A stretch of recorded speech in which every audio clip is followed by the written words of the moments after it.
నమస్తే, నేను Narender. M&M TV అని యూట్యూబ్ ఛానల్ స్వాగతం. ఈరోజు బస్సీ ఎలక్షన్ గురించి పోయిన వీడియోలో మాట్లాడుకున్నాం. అసలు బస్సీ ఎలక్షన్లు మనం ఎట్లా జరుపుకోవాలి, బస్సీల గల్లీల ఎలక్షన్లు ఎట్లా ప్యానల్ జరుపుకొని ఎట్లా సక్సెస్ చేయాలనేది పోయిన వీడియోలో చెప్పుకున్నాము. అయితే అసలు బస్సు ఎలక్షన్లు గల్లీ ఎలక్షన్ పెట్టడం వల్ల లాభాలు ఏంటి, నష్టాలు ఏంటి అనేది ఈ వీడియోలో చెప్తున్నాం అనమాట. అసలు బస్సు ఎలక్షన్ వల్ల ప్లస్ గల్లీలో ఎలక్షన్ పెట్టుకుని ఒక ప్యానల్ నింపడం వల్ల అసలు గల్లీకి బస్సుకి ఏ విధమైన ఉపయోగాలు ఉంటాయి, గల్లీకి ఏ విధమైన ఉపయోగాలు ఉంటాయి అనేది ఈ రోజు మాట్లాడుతున్నాం. అయితే బస్సులు ఎదుర్కొన్న సమస్యలలో మెయిన్ ఏంటంటే కొట్లాటలు. బస్సుల ఇన్కన్వీనియంట్ తోటి కొన్ని కమ్యూనల్ కొట్లాటలు, మత సంబంధమైన కొట్లాటలు చాలా జరుగుతుంటాయి కొన్ని బస్సులలో ఇలాంటివి ఉండే. కానీ కొన్ని బస్సులలో ఏమైతాయంటే చిన్న ఇష్యూని ఒక మనిషి కొట్లాడుకున్న విషయాన్ని కూడా చాలా మంది మతాన్ని పిలిమి దాన్ని మత సంబంధమైన కొట్లాటగా క్రియేట్ చేశారు అనమాట. అయితే దాన్ని ఎట్లా గుర్తించాలనేది వచ్చిన పోలీసు వాళ్ళకు అర్థం కాదు.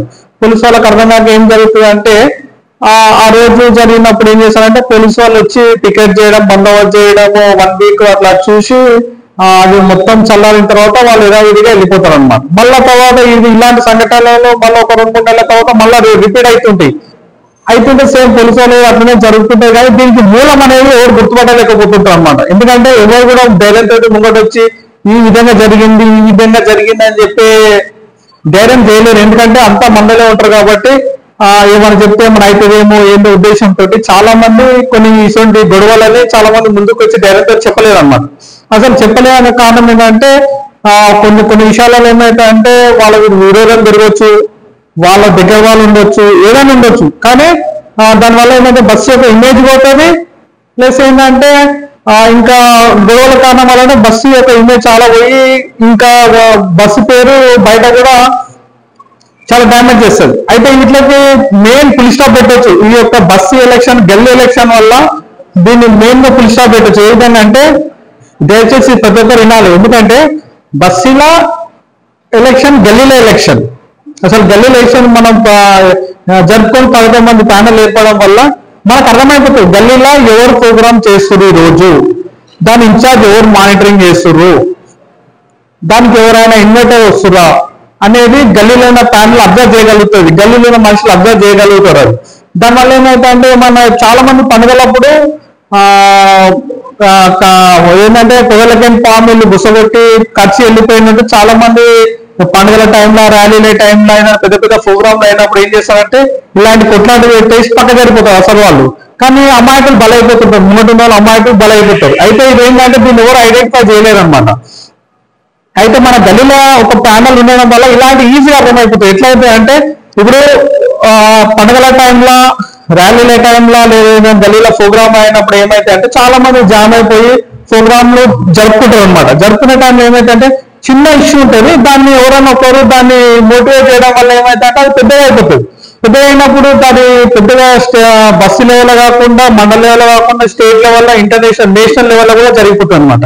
అలాంటి టైంలో ఏం చేయాలంటే మనం ఈ గల్లీ ప్యానల్ ఉండడం వల్ల ఏమైతే అంటే రేపు కన్సర్న్ ఆఫీసర్లు, పోలీస్ ఆఫీసర్లు కానీ ఎవరైనా వచ్చి ఎంక్వైరీ చేసినప్పుడు ధైర్యంగా చెప్పగలుగుతారు. వీళ్ళు గల్లీ వాళ్ళు ప్యానల్ ఎలక్టెడ్ ప్యానల్ ఉంటుంది కాబట్టి సార్ మా దగ్గర వీళ్ళు దీన్ని ఆర్గనైజ్ చేసి వీళ్ళకి సంబంధించింది వీళ్ళు సార్, దీనికి రెస్పాన్సిబిలిటీ వీళ్ళు అని చెప్పగలుగుతారు. వాళ్ళు ఏం చేస్తారంటే ఈ గొడవ ఎవరు జరిగిందని వాళ్ళు ముందు నుండి చెప్పగలుగుతారు. ఆర్గనైజర్ వాళ్ళు ఏం చేస్తారంటే ఈ గొడవకు మూలం ఎవరు వల్ల జరిగింది కొట్లాటని వాళ్ళు చెప్పగలుగుతారు.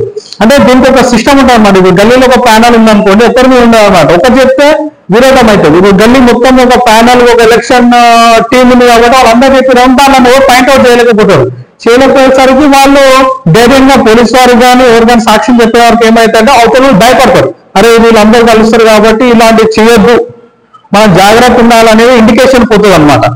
అయితే ఎట్లా జరుగుతుంది ఇప్పుడు మన బస్సులలో ఎందుకు గొడవలు అయితే, ఏ టైంలో గొడవలు అయితే ఎక్కువ అంటే ఉత్తప్పుడు 100% అంత సంతోషంగా ఉంటుంది. కానీ ఏదైనా ప్రోగ్రామ్స్ జరిగినప్పుడు ప్లస్ ఏదైనా ఆర్గనైజ్ జరిగినప్పుడు, పండుగలు వచ్చినప్పుడు ఇలాంటి మతపరమైన లేకపోతే వేరే విధమైన గొడవలు జరుగుతుంటాయి అన్నమాట.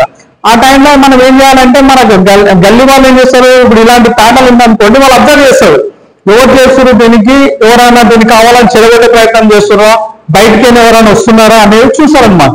ఓకేనా, ఇది ప్యానెల్లో నేను ఇది అబ్జర్వ్ చేయగలుగుతాను. ఇంకొకటి ఏంటంటే బస్సులలో ఇప్పుడు ఫర్ ఎగ్జాంపుల్ ఎవరైనా ఒక రెంట్లో ఒక రెంట్స్ బాగా తాగి లేకపోతే లూసన్ చేయడము, అమ్మాయిలను అవాయిడ్ చేయడము, ఇంకా చాలా చాలా విషయాలలో కొంతమంది మిస్బిహేవ్ చేస్తుంటారు రెంట్స్. అయితే వాళ్ళు ఏం చేస్తారంటే ఇంటి ఓనర్ కాల్ చేయగా వాళ్ళు ఏం చేస్తారు, పక్క గలీలో పోయి రెంటుకుంటారు మళ్ళా. అయితే ఈ గలీలోకి ఇన్సిడెంట్ చేసి ఆ వ్యక్తి మళ్ళీ అదే పక్క గలీలో పోయి ఉంటుంది. అయితే రెంటో అతను ఏం చేస్తాడు, వీళ్ళ మీద కోపం పెంచుకొని ఉంటాడు, నన్ను కాల్ చేయించండి అట్లా చేసి. అయితే ఇట్లా గల్లీలో ఎలక్షన్ పెట్టడం వల్ల ఏమైతే అంటే ఈ గల్లీలో కాల్ చేసి న్యూసెన్స్ చేసిన వ్యక్తి మళ్ళీ పక్క గల్లీలో మనము ప్యానల్ కరెక్ట్ ఉంటుంది, ఇల్లున్న ప్యానల్ పెద్ద ప్యానల్ కాబట్టి అరే సోన్సా వ్యక్తి ఇక్కడ న్యూసెన్స్ చేసిండు, సోన్సా ఇది ఇట్లా ఇబ్బంది పెట్టిండు, ఇలాంటి వ్యక్తులను మన బస్సులో ఉండకపోతే చూడాలి, ఆ ప్యానల్ అవతల గల్లీలో కూడా దాన్ని అలర్ట్ అవుతారు అనమాట. అతనితో జాగ్రత్తగా లేకుండా అతనికి కూడా రెంట్కి ఎక్కువడం వల్ల ఏమైతే అసలు బిహేవియర్ చేసే ఉద్దేశం ఉన్నా బంద్ చేసుకుంటారు. ఇక ఇట్లా మనం టైప్ చేయడం వల్ల వాళ్ళ మైండ్ సెట్ చేంజ్ అయిపోతుంది. అరే మనం ఇట్లా చేస్తే మనకి ఇబ్బంది చేస్తారు, లేకపోతే ఇల్లు కాల్ చేపిస్తారు అనే ఉద్దేశంతో వాళ్ళు కూడా ఒక స్టెప్ ఉండి జాగ్రత్తగా ఉండగలుగుతారు. ఇది ఉండదు. ఇంకో కొన్ని విషయాలు ఏంటంటే బస్సు చాలా మటుకు ఏమవుతుంది, మెయింటెనెన్స్ ఉండదు. మనం ఈ గల్లీలో ఒక చిన్నపాటి ప్యానల్ ఏర్పడడం, గల్లీ ఒక ఎలక్షన్ ఏర్పడడం వల్ల ఏమైతే అంటే ఒక చిన్న గేటెడ్ కమ్యూనిటీ, అంటే గేటెడ్ కమ్యూనిటీ లెవెల్ ఒక సొసైటీ తయారవుతుంది. దీనివల్ల ఏమవుతుంది అంటే మనం డైలీ ఫర్ ఎగ్జాంపుల్ ఒక గల్లీలో ఒక ఇల్లు అనుకోండి, ఇల్లు అంటే ఒక ఇంటికి మనము మెయింటెనెన్స్ కింద ఒక 100 రూపాయలు వసూలు చేసినా 100 ఇళ్ళకి 10,000 రూపాయల వసూలు అవుతాయి. 10,000 రూపాయలు వసూలు అయితే దీంట్లో ఏంటి, మన గల్లీలో మెయింటెనెన్స్ అంటే రోడ్ క్లీన్ చేసినప్పుడు కానీ లేకపోతే చిన్న చిన్న ఏదైనా జరిగినప్పుడు కానీ దాని గల్లీలో ఏ సొసైటీ అయినా డెవలప్ అవ్వాలన్నా ఏదున్నా సరే పైసా అనేది ముఖ్యం ఉంటుంది. కాబట్టి మనం ఇట్లా డెవలప్ చేసుకోవడం వల్ల ఏమైతే గల్లీలో చిన్న చిన్న ఖర్చులైనా ఏదైనా దీన్ని మనం పెట్టి మనం ఎలాంటి ఆటంకాలు లేకుండా సక్సెస్ఫుల్ గా జరిపించుకోవచ్చు ఇట్లా గల్లీ ఎలక్షన్ ఉండడం వల్ల. ఇంకొకటి ఏంటంటే ఇప్పుడు ఫర్ ఎగ్జాంపుల్ గల్లీలో ఒక 100 ఇళ్ళు ఒక 100 రూపీస్ ఒక ఇంటికి వసూలు చేసుకొని ఒక సొసైటీ ఫామ్ అయిపోతే 10 గల్లీలు అట్లా ఉన్నాయి అనుకోండి, అంటే ఒక గల్లీలో 10,000 రూపాయలు వసూలై సొసైటీ ఉంటే ఒక 10 గల్లీలో ఎంత అవుతుంది, 1,00,000 రూపాయలు వసూలవుతుంది. అంటే ఏ గల్లీ కాదు గల్లీ మెయింటెనెన్స్ అయినా ఒక 30% బస్సు మొత్తానికి ప్రొవైడ్ చేసిన 100 రూపాయలలో 70 రూపాయలు గల్లీ కోసం ఖర్చు పెట్టుకొని ఒక 30 రూపాయలు టోటల్ బస్సు కోసం ఖర్చు పెడితే 30,000 రూపాయల బడ్జెట్ తయారైతే ఒక నెలల ఒక 100 రూపాయల తోటి ఒక 10 గల్లీలు ఉన్నాయి అనుకోండి, మనము గల్లీకి 7,000 ఖర్చు పెట్టినా బస్సు మొత్తానికి ఒక 30% ఖర్చు పెట్టినా బస్సు మొత్తము 30,000 రూపాయలు జామ అయిపోతాయి. అంటే గల్లీలో ఎవరు ఖర్చు పెట్టుకుంటారు ప్లస్ బస్సు మొత్తానికి ఏమైనా ఇబ్బంది అయినప్పుడు ఈ బడ్జెట్ లో ఇలా ఖర్చు పెట్టే విధంగా ఒక ప్లాన్ ఒక సొసైటీ తయారు చేసుకుంటే ఏంటంటే గల్లీలు అన్ని సాటిస్ఫాక్షన్ తోటి ఇబ్బంది లేకుండా ముంగడు పోతాయి అనేది ఎంఎన్ఎఫ్ టీవీసర్ యొక్క చాలా ఆలోచించి చెప్పిన విషయం ఇది. దయచేసి దీని మీద ప్రతి ఒక్కరు ఆలోచించాలి. ఇంకొకటి ఏంటంటే అయితే ఇంకా బస్సులలో ఏమైతే అంటే కొన్ని గుళ్ళు ఉంటాయి, గుడిలో కనీసము ధూపదీప నైవేద్యాలు కూడా చాలా తక్కువగా ఉంటాయి అన్నమాట. ఒక 80% వరకు బస్సుల గుళ్ళకు రోజువారీ ధూపదీప నైవేద్యాలు కూడా నోచుకోవడం కష్టం ఉంటుంది. కనీసము గుడికి గోపురం లేని పరిస్థితులు కూడా చాలా బస్సులలో ఉంటాయి. అయితే దీనివల్ల ఏమైతే అంటే ఇప్పుడు ఒక సొసైటీ, ఒక గల్లీ సొసైటీ, ఒక బస్సు సొసైటీ ఏర్పడితే ఏమైతే అంటే బస్సులలో మెయిన్ ఇట్లా యూత్ ఏం చేస్తారంటే దీన్ని కూడా ఒక ప్లాన్ ఆఫ్ యాక్షన్ తయారు చేసుకుంటుంది. మన బస్సు ఒక ప్లాన్ తయారు చేసి దీనికి ఒక సిస్టమేటిక్ ఏంటి, దీని ప్లాన్ ఆఫ్ యాక్షన్ ఏంటి, మనం ఎట్లా డెవలప్ కావాలి, బస్సుల గుడులు ఎట్లా డెవలప్ కావాలి, ఇంకా అన్ని మతాలకు సంబంధించిన గుళ్ళు కూడా ఎట్లా డెవలప్ కావాలి అనేది కూడా ఆలోచన వస్తుంది అనమాట. దీనికి ఒక ప్లాన్ ఒక అన్ని తయారు చేయగలుగుతాం ఇట్లా ఈ సొసైటీ ఇట్లా ఫామ్ అయితే. దీనివల్ల ఏమైపోతాయంటే మనిషికి కంపల్సరీ బస్సులా పెద్ద సొసైటీ ఉండాలి, ప్లస్ గల్లీలో కూడా 100% సొసైటీ ఉండాలి. అంటే గల్లీలు కలిసి ఒక పెద్ద సొసైటీ ఏర్పడితే ఏంటంటే బస్సు ఎలక్షన్ ఏర్పడుతుంటే బస్సులు 100% సక్సెస్ అయిపోతాయి. ఓకేనా, మన మెయిన్ ఇప్పుడు బస్సు ప్రాబ్లంలలో మనం ఫస్ట్ పిల్లర్ వచ్చేసి బస్సు ఎలక్షన్ కాబట్టి ప్రతి ఒక్కరు దీని మీద మనము బస్సులలో ఎలక్షన్ గల్లీలో ఎలక్షన్ నిర్వహించుకోవాలి, ప్లస్ బస్సు అంతా అన్ని కలిసి బస్సు పెద్ద ప్యానల్ కూడా నిర్వహించుకోవాలి. ఓకేనా, దీని రిజిస్ట్రేషన్ ఏందనేది కామన్ గా చాలా మంది బస్సులకు తెలుసు, దీని గురించి పెద్ద ఆలోచించాల్సిన అవసరం ఏముండదు. కాబట్టి కంపల్సరీ దీని మీద ప్రతి పెద్ద మనుషులు, యూత్ లీడర్స్, మళ్ళా పొలిటికల్ లీడర్లు వీళ్ళందరూ గల్లీ కూర్చొని చర్చించి కంపల్సరీ ఇది ఒక ప్యానల్ గా ఏర్పడాలని కోరుకుంటున్నాం అనమాట. ఓకేనా. బస్సీ ఎలక్షన్ లో ఇప్పుడు మన 4 పిల్లర్లలో వచ్చేసి ఫస్ట్ పిల్లర్ ఎలక్షన్ ఎట్లా జరుపుకోవాలో మనం మాట్లాడుకున్నాం.